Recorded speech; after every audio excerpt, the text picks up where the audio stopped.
देख रहे हैं संवाद समाचार।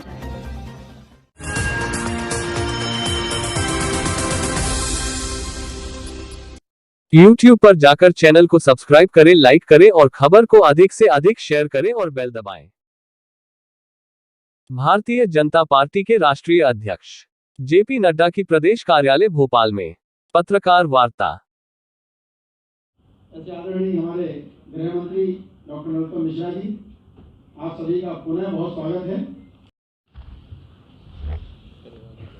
आज के इस संवाददाता सम्मेलन में मेरे साथ उपस्थित मध्य प्रदेश के यशस्वी मुख्यमंत्री श्री शिवराज सिंह जी, हमारे प्रदेश के अध्यक्ष विष्णुदत्त जी, हमारे राष्ट्रीय महामंत्री कैलाश विजयवर्गीय जी और यहाँ उपस्थित सभी संवाददाता सम्मेलन में उपस्थित हमारे सभी पत्रकार बंधु।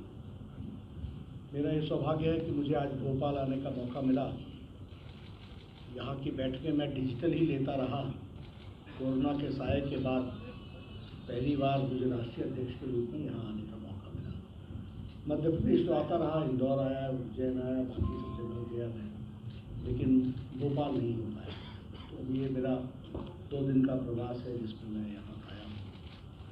मित्रों, जहाँ तक भारतीय जनता पार्टी का सवाल है, आप जानते हैं कि हम अपने वरिष्ठ नेता जो हमारे प्रेरणादायक रहे, जिनसे हमने प्रेरणा ली और पार्टी के एक तरीके से कहिएगा तो नींव रखने वाले ऐसे हमारे कुशाभाऊ ठाकुर जी की जन्मशती हम मना रहे हैं और जन्म शताब्दी वर्ष के रूप में, संगठन पर्व के रूप में हम इसको मना रहे हैं। इस कार्यक्रम के तहत हमने जमीनी स्तर पर पार्टी को मजबूत करने का एक बृहद योजना बनाई और उस बृहद योजना के तहत हम बूथ्स को सशक्तिकरण करें, बूथ्स को मजबूत करें, पॉलिटिकल बूथ। तो देश में 10,040 लाख बूथ हैं, पॉलिटिकल बूथ्स 10,40,000। हम अभी तक 8.5 लाख बूथ तक अपना काम का विस्तार कर पाए और यहाँ भी हमने डिजिटली 64,634 बूथ्स पर डिजिटल काम को आगे बढ़ाया और बूथ कमेटी के रूप में काम को पहुँचाने का काम किया है। इसके लिए मैं विष्णुदत्त जी को विशेष करके बधाई देना चाहता हूँ कि ज़मीनी स्तर पर उन्होंने इस काम को आगे बढ़ाया है। उसी तरीके से पार्टी ये भी मानती है कि अपनी चमड़ी अपनी दमड़ी, हम अपनी ताकत पर खड़े हैं। इसके लिए समर्पण निधि अभियान भी एक बृहद रूप में लिया गया है और उसके माध्यम से कार्यकर्ताओं को और सशक्तिकरण के साथ कार्य को आगे बढ़ाया है। एक योजना हमारे यहाँ चली है, कमल पुष्प योजना, और कमल पुष्प योजना के तहत नमो ऐप पर, ये भारतीय जनता पार्टी ही ऐसी पार्टी है जिसकी 4 पीढ़ियाँ खप गई। भारतीय जनसंघ से लेकर 4 जनरेशंस जो हम यहाँ आज पहुँचे हैं, ये ऐसे ही नहीं पहुँचे, 4 पीढ़ियों ने अपने आप को खपाया है। उनको याद करते हुए जिन कार्यकर्ताओं ने काम किया, उसके लिए नमो ऐप पर एक कमल पुष्प पोर्टल है। उसमें सभी देश के ऐसे कार्यकर्ता, अनसंग हीरोज, जिन्होंने पार्टी के लिए अपना सर्वस्व दिया, उनकी जीवनी उस पर अपलोड की गई है। तो मुझे खुशी है कि यहाँ हम लोगों ने संख्या तय की थी 1200, लेकिन आप क्रॉस कर गए 1397, 1397, 50,000 बूथ से ऐसे कार्यकर्ताओं को छांट करके आपने 1397 कार्यकर्ताओं को अपलोड किया है। और जो एक देश के लिहाज से देखा जाए तो बड़ी संख्या है, जिसमें उन कार्यकर्ताओं को लिया है जिन्होंने 30 वर्ष 40 वर्ष लगाए, मीसा में जेल में रहे, DIR में जेल में रहे, उन सब लोगों को जोड़ा है। उसी तरीके से सेवा ही समर्पण, आपको मालूम होगा, हम तो यहाँ नहीं आ पाए, लेकिन डिजिटली हम लोगों ने सेवा ही संगठन का कार्य शुरू किया था। We are the only political party जिन्होंने कोरोना के दौरान लाखों कार्यकर्ताओं ने जनता के बीच में जाकर के सेवा का काम किया। लगभग 50 करोड़ फूड पैकेट्स और राशन पैकेट्स हमने बांटे, 50 करोड़।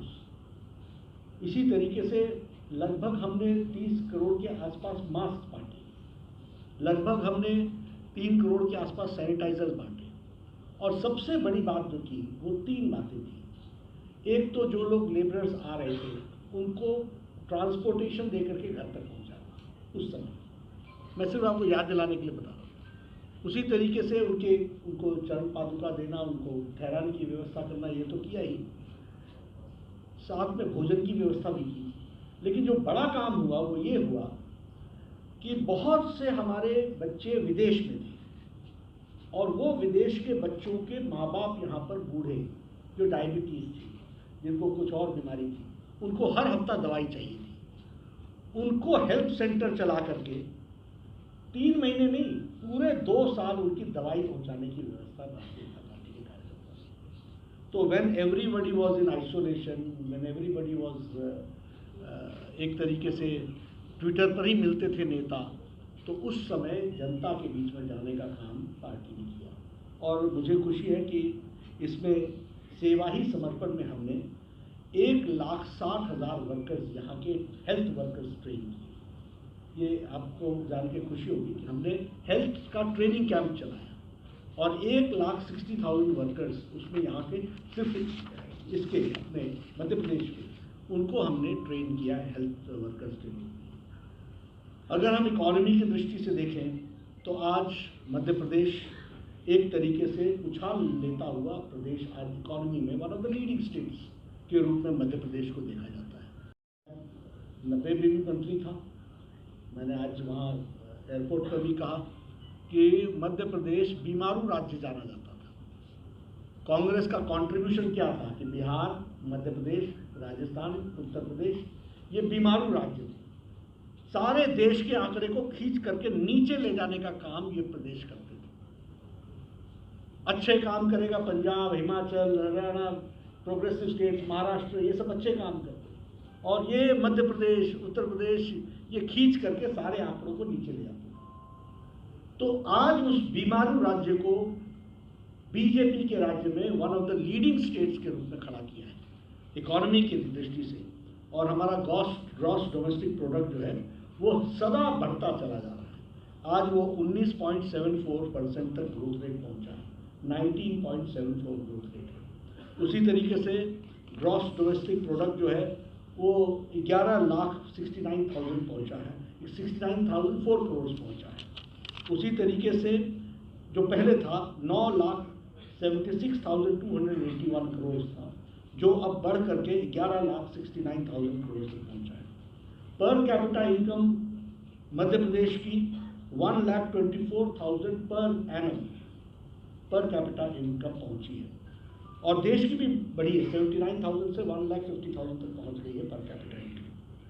आयुष्मान भारत में आपने 2,87,00,000 आपने कार्ड्स बनवाए, एक बहुत बड़ी छलांग। अब ये ऐसी आपसे मैं चर्चा कर रहा हूँ क्योंकि जनरली चर्चा के लिए ज्ञानव्यापी और बाकी सभी होते हैं, इन मुद्दों पर चर्चा नहीं होती, इसलिए मैं उन पर फोकस दे रहा हूँ। चर्चा चलती है, करेंगे, आइए। हमको ये बात समझनी पड़ेगी कि अमेरिका का एजेंडा हेल्थ सिक्योरिटी, 3 प्रेसिडेंट्स बदल गए, सबका हेल्थ सिक्योरिटी एजेंडा था। यूरोप का सारे चुनाव हेल्थ सिक्योरिटी पर लड़ते हैं, और स्वास्थ्य मंत्री के बतौर हम बताना चाहते हैं कि आप विदेश में जाओ तो हमेशा universal health coverage, universal health assurance, ये शब्द हैं ऐसे जो एक तरीके से मॉडर्न सोसाइटी के मापदंड माने जाते हैं। भारत में 50 करोड़ की जनता, 10 करोड़ 74 लाख परिवार और गरीब लोग। कौन है वो? रेड़ी वाला, फेड़ी वाला, ठेले वाला, सब्जी बेचने वाला, rag picker, auto rickshaw driver, हमारे क्लीनर, बस का क्लीनर, बार्बर जो बाल काटता है, जाति से नहीं, बाय प्रोफेशन, ऐसे लोगों को 10 करोड़ 74 लाख परिवार, 50,000 करोड़ लोग, इनको 5 लाख रुपए का सालाना हेल्थ कवर देने का काम नरेंद्र मोदी जी ने किया। 5 लाख गंभीर बीमारियां, लगभग 1,500 बीमारियां हैं जो उसमें जोड़ी गई हैं जिनको ये बीमारी से। और आपको जानकर के खुशी होगी कि 3 करोड़ लोगों ने इसका फायदा उठा लिया है, और 23,000 करोड़ रुपए भारत सरकार ने और मध्य प्रदेश की सरकार ने मिलकर के उन लोगों को पहुंचाने का काम किया है। तो आयुष्मान भारत, ये यूनिवर्सल हेल्थ कवरेज, यानी 50 करोड़ का मतलब हो गया 40% ऑफ इंडियन पॉपुलेशन, और ये गरीब लोग, इनको लाने का काम उसमें किया गया है। ये हमको ध्यान में रखना चाहिए। उसी तरीके से आपके यहाँ मेडिकल कॉलेज भी, आपने 17 मेडिकल कॉलेजेस की आपने अप्रूवल दी है। और सबसे बड़ी बात ये है कि अब यहाँ हिंदी में भी इंजीनियरिंग और मेडिकल की पढ़ाई को इनिशिएटिव लिया है, उसका इनिशिएटिव लिया है। ये सिस्टमिक चेंजेस हैं, ये जो परिवर्तन है ये किस तरीके से समाज को अफेक्ट करता है। हिंदी लाने से ही सिर्फ शहर का बच्चा डॉक्टर नहीं बनेगा, गांव का बच्चा भी डॉक्टर बनेगा, इंजीनियर बनेगा, ये इसका फर्क पड़ने वाला है। तो ऐसी सिस्टमिक चेंजेस को करने का काम किया है। उसी तरीके से हमारे यहाँ जो कोरोना वैक्सीन है, देश में 192 करोड़ में 12 करोड़ कोरोना वैक्सीन के डोजेज यहाँ डबल डोज लगे हैं। और मैं इस पर भी ज़रूर कुछ कहना चाहता हूँ। कई बार चर्चा होती है ना, देश बदल गया, बदला है। बतौर स्वास्थ्य मंत्री मैं बता रहा हूँ, मीजल की दवा आने में 37 साल लगे यहाँ देश में, पोलियो की दवा आने में यहाँ 27 साल लगे, स्मॉल पॉक्स और चिकन पॉक्स की दवा पहुँचने में 20 साल लगे, जापानीज इंसेफ्लाइटिस की दवा पहुँचने में 100 साल लगे। 1906 में जापान में दवा बन गई थी और भारत में आने में 2006 लगे, जब योगी जी सांसद बने गोरखपुर के, तब जाकर के पहुंचे। 100 ईयर्स, ये भारत का रिकॉर्ड था। और कोरोना 2020 की जनवरी में आया, 2020 के अप्रैल में टास्क फोर्स बना, 2020 के अक्टूबर में डोज की टेस्टिंग शुरू हो गई और जनवरी महीने में वैक्सीनेशन, एक नहीं 2 वैक्सीन लगाने का काम किया। और उसमें 192 करोड़ का डोज आज लग चुका है, डबल डोज और बूस्टर भी लग रहा है। बच्चों को भी लग रहा है, 15 साल के बच्चे, 12 साल के बच्चों को उनका अलग से टीकाकरण चल रहा है। 100 दी है, अब लेने का काम नहीं, अब देने का काम हो गया। और 48 कंट्रीज को हमने 1.5 करोड़ डोज गिफ्ट के रूप में दी है और 18.5 करोड़ रुपए 100 देशों में हमने डोज पहुंचाई है। तो यह कुल मिलाकर के वैक्सीनेशन, और मुझे खुशी है कि 12 करोड़ कोरोना वैक्सीन यहाँ भी आप लोगों ने लगाई है। उज्ज्वला योजना में 79 लाख हमारे लोगों को, उसकी बेनिफिशियरीज को जोड़ा गया है। अब आपको जानकर के खुशी होगी कि IMF के नए प्रस्तावों में भारत की गरीबी की रेखा 22% से घट के 10% पर आ गई, यानी 12% के लोग अब BPL से APL में चलेंगे। अब ये कैसे हुआ? उज्ज्वला योजना, उजाला योजना, प्रधानमंत्री गरीब कल्याण अन्न योजना, हमारे सारे जो सोशल सेक्टर के स्कीम्स थे, उन सब का ये रीजन रहा जिसने इस बेनिफिट को पहुंचाया है। 79 लाख हमारे विमेन, उनको हम लोगों ने गैस का कनेक्शन दिया। 35 लाख हमारे अर्बन में, प्रधानमंत्री आवास योजना रूरल में, और लगभग 7 लाख हाउसेस ये मध्य प्रदेश में बने। 35 लाख रूरल इलाके में, ग्रामीण इलाके में, और 7 लाख शहरी इलाके में बने हैं। उसी तरीके से गरीब कल्याण अन्न योजना में आपके यहाँ 43.53 लाख मेट्रिक टन का अनाज डिस्ट्रीब्यूट हुआ है। फूड ग्रेन्स जो डिस्ट्रीब्यूट हुए हैं वो 89.5 लाख फार्मर्स तक पहुँचे हैं। इसी तरीके से प्रधानमंत्री किसान सम्मान निधि, ये भी 82 लाख तक प्रधानमंत्री की 10 किस्तें, और ऊपर से शिवराज जी का टॉपअप अलग 2,000 रुपये सालाना, वो टॉपिंग अप 4,000 यानी 10,000, 6,000 government of India, 4,000 government of Madhya Pradesh, तो टोटल 10,000 ये करने का काम किया गया है। उसी तरीके से अगर हम देखें तो 559 करोड़ हैं जो स्ट्रीट वेंडर्स के बीच में डिस्ट्रीब्यूट किया गया है, और उसके साथ साथ आत्मनिर्भर निधि के माध्यम से या स्वामित्व योजना के माध्यम से इस काम को भी किया गया है। प्रधानमंत्री मातृत्व वंदना योजना में मध्य प्रदेश आज नंबर 1 पर खड़ा है। It is topping the list. ये बहुत बड़ी बात है। ये कोई छोटी घटना नहीं है। उसी तरीके से प्रधानमंत्री ग्राम सड़क योजना में 6.5 लाख किलोमीटर की सड़क बनी है। लास्ट 2 इयर्स में आप पहले नंबर पर खड़े हैं पिछले 2 सालों से। उसी तरीके से हम देखें जल जीवन मिशन में मध्य प्रदेश दूसरे नंबर पर खड़ा है। अब हमारा कंपटीशन किन बातों का हो रहा है? हमारा कंपटीशन हो रहा है या तो हम पहले पर हैं या दूसरे पर हैं। ये बदलती तस्वीर है जिसको हमको समझने की ज़रूरत है। और एग्रीकल्चर के जो इंफ्रास्ट्रक्चर में 1 लाख करोड़ रुपए खर्च हो रहा है, उसके फंड यूटिलाइजेशन में मध्य प्रदेश टॉप कर रहा है, नंबर 1 पर है, जिसने पूरी टोटल फंड की यूटिलाइजेशन की है। और ऑर्गेनिक फार्मिंग में भी आप नंबर 1 पर खड़े हैं।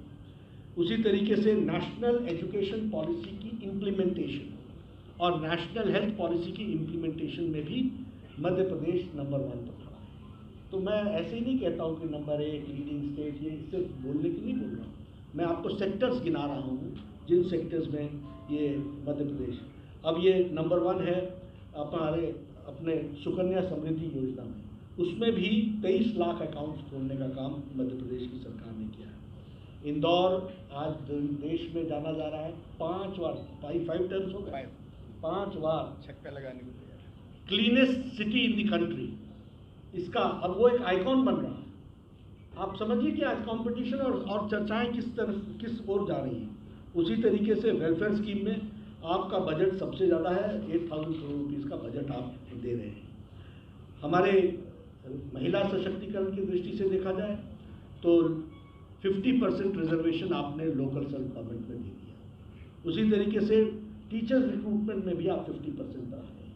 उसी तरीके से पुलिस के रिक्रूटमेंट में 30% पर आ गए और हमारे गवर्नमेंट जॉब्स में 33% पर आ गए। तो एम्पावरमेंट की बात तो करते हैं, लेकिन एम्पावरमेंट करने के लिए करते क्या है? तो वह आपके सामने मैं तस्वीर रख रहा हूँ कि इसमें भी मध्य प्रदेश ने एक लीड ली है और उसको आगे बढ़ाया है। हमारे मामा के रूप से जाने जाने वाले मुख्यमंत्री ने लाडली लक्ष्मी योजना के तहत 48 लाख बेनिफिशियरी आज खड़े हो गए हैं, बहनें खड़ी हुई हैं। यह भी हमको ध्यान में रखना चाहिए। नाम मेरे पास है पहले से, प्लीज सर, मेरा सवाल ये है कि एक परिवारवाद को लेकर बीजेपी हमेशा कांग्रेस को और गांधी परिवार को कटघरे में खड़ा करती है। बीजेपी की परिवारवाद को लेकर क्या स्पष्ट गाइडलाइन है? और एक सवाल इससे जुड़ा हुआ है कि मध्य प्रदेश में निकाय चुनाव के अंदर कई विधायक उनके परिवार के लोग टिकट की दावेदारी कर रहे हैं, तो क्या सामान्य कार्यकर्ता को टिकट मिलेगा या उन लोगों की आगे बढ़ाया जाएगा? देखिए, सबसे पहले आप परिवारवाद के कॉन्सेप्ट को समझें, फंडामेंटल क्लियर होना चाहिए। परिवारवाद से हमारा मानना ये है कि पिता अध्यक्ष, बेटा जनरल सेक्रेटरी, पार्लियामेंट्री बोर्ड में चाचा, ताया, ताऊ, ताई, सब, ये हुआ परिवारवाद। अब ये परिवारवाद की पार्टियां कौन सी हैं? PDP Jammu Kashmir, national conference Jammu Kashmir, लोक दल हरियाणा, हमारे शिरोमणि अकाली दल पंजाब, समाजवादी पार्टी उत्तर प्रदेश, राष्ट्रीय जनता दल बिहार, टीएमसी वेस्ट बंगाल, अब कांग्रेस आसाम में भी अब गोगोई पार्टी बन गई है। समझाने में आप तो हड़बड़ में रहते हो, समझा रहा हूँ मैं, भारत की तस्वीर खींच दूँ ना आपको। एक फिर हम सबको समझा रहे हैं आपके माध्यम से, उनको समझाना मेरा काम है, वो तो मैं करूँगा ही। उससे नीचे आइए आप, तमिलनाडु डीएमके, उसके साथ कर्नाटक में कुमार स्वामी की पार्टी, इधर आइए शिवसेना और नेशनल एनसीपी, कुल मिलाकर झारखंड में जाइए तो आपको शिबू सोरेन की पार्टी, हेमंत सोरेन की पार्टी, ये परिवारवाद के रिप्रेजेंटेटिव हैं। पहली बात हमको इसमें समझनी चाहिए। दूसरी बात क्या है कि जो विषय हम लोगों ने उठाया है वह एक तरीके से भारत के राजनीतिक संस्कृति के जो चलता आ रहा है उसके खिलाफ इस आयाम को पार्टी ने पकड़ा है। और इस आयाम के तहत हमारी कोशिश है कि परिवार में पिता के बाद बेटा ले ले, इसको रोका जाए।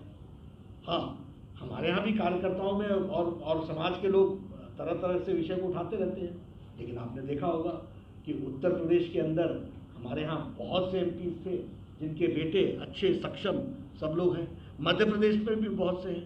तो सबको समझाना, बुझाना, बातचीत करना और आगे बढ़ना और उनको एक ही व्यक्ति को पार्टी में काम देना, ये हमारा तय है। सर, निकाय चुनाव में जो बात होगा हर एक जगह लागू होगा। आप देखिए ना, आपके यहाँ आपके यहाँ भी शायद दो तीन बाई इलेक्शन आए थे, नतीजे बहुत पक्ष के नहीं आए और हम जीत सकते थे, लेकिन हम लोगों ने, हमारे अध्यक्ष जी बैठे हैं, हमारे मुख्यमंत्री बैठे हैं, ये हमसे कहते रहे कि ये सीट दिक्कत में पड़ जाएगी। हमने कहा पढ़ने दो, कोई बात नहीं, नीति है भैया, फॉलो करना पड़ता है। और कई बार क्या होता है कि ऑपरेशन करना पड़ता है, तो डेटॉल उटॉल लगा के ठीक करते हैं। थोड़ी पीड़ा तो होती है, लेकिन पार्टी के इंटरनल डेमोक्रेसी को बरकरार रखना है कि नहीं रखना है। कल को कौन कार्यकर्ता आएगा जब परिवारों नहीं चलाना है सब कुछ। हाँ बिल्कुल, हिमाचल मकरंद जी नहीं भैया, नंबर आएगा, आप रवि जी आप बैठ जाइए प्लीज। आपने बहुत सारे आंकड़े गिनाए, लेकिन पूछ सकते हैं कि मैंने नाम नहीं लिखाया था। आपने बहुत सारे आंकड़े बताए, बहुत तेजी से ग्रो कर रहा है हिंदुस्तान, लेकिन जब हिंदुस्तान के बाहर जाकर कांग्रेस के जो पूर्व राष्ट्रीय अध्यक्ष हैं और बड़े नेता हैं राहुल गांधी, वो जब ये कहते हैं कि देश के अंदर बीजेपी केरोसिन फैला है, तो इसको लेकर के आपका क्या मानना है कि देश के बाद छवि खराब की जाती है? ऐसा ना, उनके कहने सबसे पहली बात तो कि वो भारत की धरती पर बोलते नहीं हैं, इसलिए मैंने कहा न ये इंडियन रह गए हैं, न ये नेशनल रह गए हैं, न ये कांग्रेस रह गए हैं, ये भाई बहन की पार्टी बन गई और ये लंदन में जाकर के बातचीत करते हैं। तो जब भारत न सुने तो लंदन में जाके बोलना है, बोलिए। भारत आप तो देखते ही हैं, हर चुनाव लड़े जाते हैं, लड़ाई होती है। कांग्रेस की इस बार उत्तर प्रदेश में 297 सीट्स में 287 सीट्स में जमानत जब्त हुई। यह है भारत की तस्वीर उनकी। अब वो लंदन जाएं, बर्मिंघम जाएं, कहाँ जाएं, नेपाल जाएं, जहाँ जाएं जाते रहें, उनका कोई रोक थोड़ी ना सकता, प्रजातंत्र है भैया। विजय जी आपके कश्मीर में कुछ बदल जाएगा, मगर पिछले दिनों लगातार वहाँ जो टारगेट किलिंग हो रही, खासकर कश्मीरी पंडितों की, हिंदुओं की, तो उस पर पार्टी चुप है, क्या एक्शन है? बिल्कुल चुप नहीं है, एक्शन में है। कोई घटना घटती, देखिए दुश्मन टेररिस्ट की एक्टिविटी होती है तो भारत सरकार ने गोली उनकी शांत भी नहीं होती है कि उनकी शरीर शांत कर दिया जाता है। ये ज़ीरो टॉलरेंस है और इसके साथ साथ उनकी फ्रस्ट्रेशन है। लेकिन स्थानीय निकायों के चुनाव शेख अब्दुल्ला नहीं करा सके, फरूक अब्दुल्ला नहीं करा सके, हमारे मुफ्ती साहब नहीं करा सके, लेकिन वह लोकल सेल्फ गवर्नमेंट के चुनाव आज जम्मू कश्मीर में शांति से हुए। तो इसके कारण फ्रस्ट्रेशन तो है ही, और वो इस तरह की बातचीत करते हैं। अब देखिए, जो लोग माइग्रेट किए थे उनको वापस सर्विस में दिला करके उनको वहाँ बसाने का काम भारत सरकार कर रही है कि नहीं कर रही है? हाँ, इसीलिए हम भी इस लड़ाई तो लड़ रहे हैं, और लड़ने में ये ठीक है कि ये घटनाएं दुखदाई हैं, इसमें कोई दो राय नहीं, लेकिन भारत सरकार कटिबद्ध है और जम्मू कश्मीर को मेन स्ट्रीम के डेवलपमेंट में पूरी ताकत के साथ आगे ले जाए। आपको रोके आए हो कश्मीर परिवार के साथ आप? हाँ, नहीं होगा, बिल्कुल बिल्कुल। आपने शांति देखी? नहीं, वो तो प्रधानमंत्री जी ने और गृह मंत्री जी ने पार्लियामेंट में कहा है कि this is a temporary phase, will take care. Anurag ji, Anurag मैं सबके मुझे नाम चलता है नेशनल हेराल्ड मामले में एनफोर्समेंट डायरेक्टरेट ने अभी राहुल गांधी और सोनिया गांधी को नोटिस भेजा है। कांग्रेस प्रवक्ता रणदीप सुरजेवाला का कहना है ये मोदी सरकार की साजिश है। 1942 में अंग्रेजी हुकूमत ने उनकी आवाज दबाने की कोशिश की, अब मोदी सरकार कोशिश कर रही है। कभी आपने देखा कि कोई मुस्लिम बोले कि वो बेईमान है? कभी कोई मुस्लिम बोलता है कि मैं बेईमान हूँ? सज़ा हो जाती है, 20-20 साल जेल में रह के आते हैं, वो हमेशा ही बोलते हैं कि गलती में हमको फंसा दिया है। तो जो आदमी कटघरे में खड़ा है, जो बेल पर है, तो बेल उठवा लो ना, चार्जेस हटवा लो ना, क्यों नहीं करते? तो इसलिए नहीं करते हैं क्योंकि कागज़ सच्चे हैं और कागज़ परमानेंट होते हैं, तो वो उनको उस जगह पर खड़ा रख रहे हैं। ये तो वैसे ही है ना कि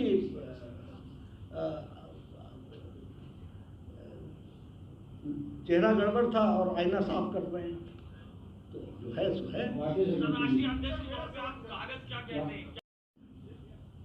और कोर्ट उसको देख रहा है, अच्छी तरीके से देख रहा है, मैं उस पर कमेंट क्यों करूं? लेकिन मेरा ये कहना है, आपके ऊपर चार्जशीट लगती है तो यार आप कोर्ट में जाते इसको क्वैश करो, क्योंकि आप ईमानदार हैं। जो ईमानदार नहीं होता वो बेल लेकर के दूसरे प्रयोजन करता है। तो ये बताता है कि आपके कागज जो हैं वो बिल्कुल कमीशन के साथ लैस हैं पूरे। राकेश जी, सीधा सवाल है, मध्य प्रदेश विधानसभा में जो अभी वर्तमान में मंत्री और विधायक हैं और उनके बेटे या उनके परिवार से संगठन से बहुत लंबे समय से जुड़े हुए हैं, क्या वो इस चुनाव में टिकट की उम्मीद रखें? और एक छोटा सा इंक्लूड कर रहा हूँ सर कि चर्चा है कि 70 साल जो पूरे कर रहा है वो चुनाव नहीं लड़ पाएगा, ये 24 में 23 में सब जगह लागू होगा उनका क्राइटेरिया। देखिए, सबसे पहली बात तो यह है कि जो लोग जिनके बच्चे लंबे समय से काम कर रहे हैं, अच्छी बात है, वो पार्टी का काम करें, उनको मैं पार्टी के काम के लिए प्रेरणा भी दूंगा और उनको हम साधुवाद भी देंगे कि वो उस काम में जुटे। जहाँ तक रिप्रेजेंटेशन का सवाल है, पॉलिसी वाइज हम कार्यकर्ता को आगे बढ़ाएंगे और उनको हम डिस्करेज करेंगे। रवीश जी, फिलहाल तो मतलब संगठन को मजबूत करने के जो काम, संगठन को मजबूत करने में लगे रहे। रवीश जी हो गया, और बढ़िया। मनोज जी, मेरा सवाल ये है सर, जो पूजा स्थल अधिनियम लगातार जैसे ज्ञान वापी का कुछ चल रहा है, तो इसके बाद क्या बीजेपी संगठन और सत्ता दोनों की बात कर रहे हो, क्या आप उसमें बदलाव या उसे खत्म करने के? देखिए, सबसे पहली बात यह है कि जहाँ मैं उसको टच करूँगा, नाम भी नहीं लेना चाहता, ये सारे आंकड़े चले जाएंगे, वही शुरू हो जाएगा, ये सारी मेरी मेहनत बर्बाद हो जाएगी। और उसी पर मैं एक ही बात कहूँगा, भारतीय जनता पार्टी भारत के संविधान और कोर्ट पर विश्वास करती है। राजेश सोनी जी, आपने इतना लंबा सारा सोचना योजनाओं का जिक्र किया, दीदी आपका नंबर। ब्रांडिंग की सरकार की योजनाओं की बात, आप संगठन के अध्यक्ष के नाते, मुखिया के नाते, आपको क्या लगता है कि अभी क्या काम रह गया है और क्या काम, कुछ योजनाएं रह गई हैं, काम होना बाकी है, आपको क्या लगता है संगठन के नाते आप देखते हैं? नहीं, देखिए क्या होता है, ये कंटिन्यूअस प्रोसेस है और कंटिन्यूअस प्रोसेस में स्कीम्स का मॉडिफिकेशन और मॉडिफिकेशन के साथ साथ एडिशन, ये कंटिन्यूअस चलता रहता है। जैसे मैं आपको बताऊँ कि हमने आयुष्मान भारत शुरू किया, तो आयुष्मान भारत पहले गवर्नमेंट कॉलेजेस में, बाद में प्राइवेट में, फिर आगे बढ़ा। अब इसकी परफॉर्मेंस को देखते हुए किस ऑपरेशन का दाम बढ़ाना है, कौन से ऑपरेशन को इसमें जोड़ लेना है, कौन से ऑपरेशंस और किए जा सकते हैं जो इसमें डाला जाए, ये इस तरीके से हेल्थ सेक्टर को हम देखने की कोशिश करते हैं। उसी तरीके से कॉम्प्रिहेंसिव हेल्थ केयर, तो कॉम्प्रिहेंसिव हेल्थ केयर में हमने कहा कि 30 साल की उम्र में सबका एक बार हेल्थ चेकअप होना चाहिए। अब उस हेल्थ चेकअप में 10 बिंदु हैं जिसकी चेकअप होनी है। हो सकता है कि कल को उसमें 12 बिंदु हो जाए। मैं जब हेल्थ मिनिस्टर बना तो 9 तरीके के इम्यूनाइजेशन होती थी, हमने उसको 12 कर दिया, आज 14 तरीके की इम्यूनाइजेशन हो रही है।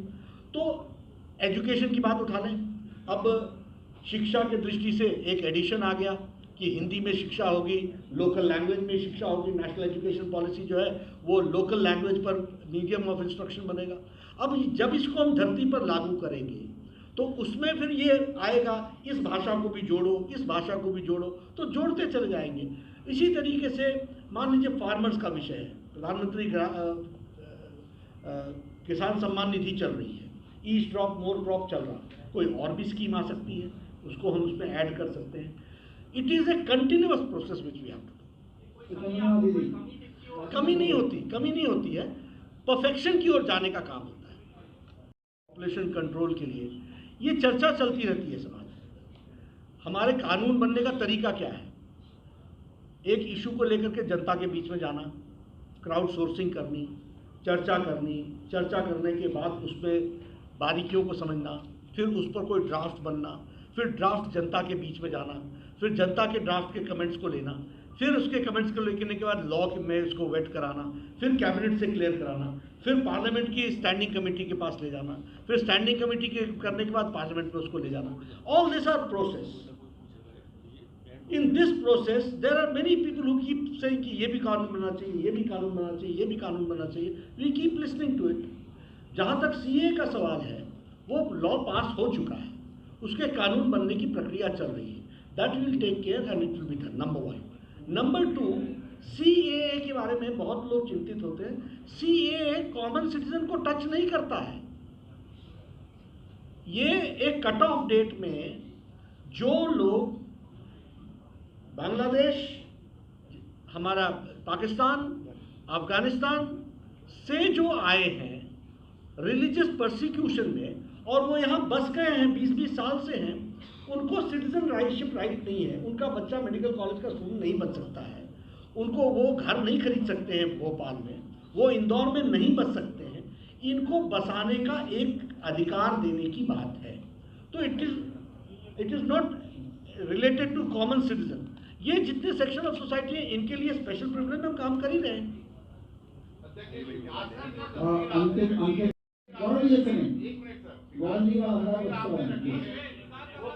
सुखद दिखाई दे रही है, लेकिन जो भाजपा जिन मुद्दों पर चुनाव में आई थी, महंगाई, बेरोजगारी और गरीबी, इन मुद्दों को लेकर के भाजपा में कोई चर्चा नहीं होती। कार्यकर्ता आम जनता के साथ कहीं कनेक्ट होता हुआ नजर नहीं आता। इसका कारण क्या है? देखिए, मैंने अपना वक्तव्य में आपको बताया कि गरीबी की रेखा 12% घट गई है। ये मैंने गरीबी पर चर्चा की है। मैंने आपको बताया कि growth rate international monetary fund का 8.7% पर खड़ा है, अमेरिका का 4.4 पर खड़ा है, यूरोप का 3.7 पर खड़ा है growth rate after pandemic. India is standing on 8.7% के ग्रोथ रेट पर इंडिया का है। इन्फ्लेशन 4% से नीचे ही हम लोगों ने रखा हुआ है। अति गरीबी रेखा को हम लोगों ने 1% से नीचे लेकर के आ गए, 0.8% पर लेकर के आ गए, और 2 साल से उसको रखा है उसी लेवल पर। प्रधानमंत्री गरीब कल्याण अन्न योजना के तहत 80 करोड़ लोगों को मुफ्त का राशन दे करके गरीबी की रेखा को नीचे रखने में और नीचे ले जाने में बहुत बड़ा योगदान किया है। ये जो 2-2 हज़ार रुपये की 6 किस्तें और 10 किस्तें और 11 किस्तों तक किसान को पहुंचाया है, इसने किसान के सब्सिस्टेंस लेवल को बहुत ताकत दी है। तो हम तो चर्चा करते हैं, लेकिन हमारे कांग्रेस के भाई और बाकी लोग हल्ला करने में बड़े एक्सपर्ट हैं। कौन सी सरकार है यूपीए की जिसने 8 रुपये डीजल और पेट्रोल पर घटाया हो? एक बार नहीं, 2-2 बार घटाया हो। अगर हम संवेदनशील नहीं हैं, अगर मोदी जी संवेदनशील नहीं है, अगर भारत सरकार संवेदनशील नहीं है, आप बताइए any government has done it? No. और any Congress government has done it? No. Shivraj Singh की सरकार ने किया, हम लोगों ने किया, और हम उसको बढ़ा रहे हैं आगे। तो ये सारी चीज़ों को नीचे रखने का काम हम लोगों ने किया है, और उसको हम बखूबी करने के लिए आगे आतुर भी हैं।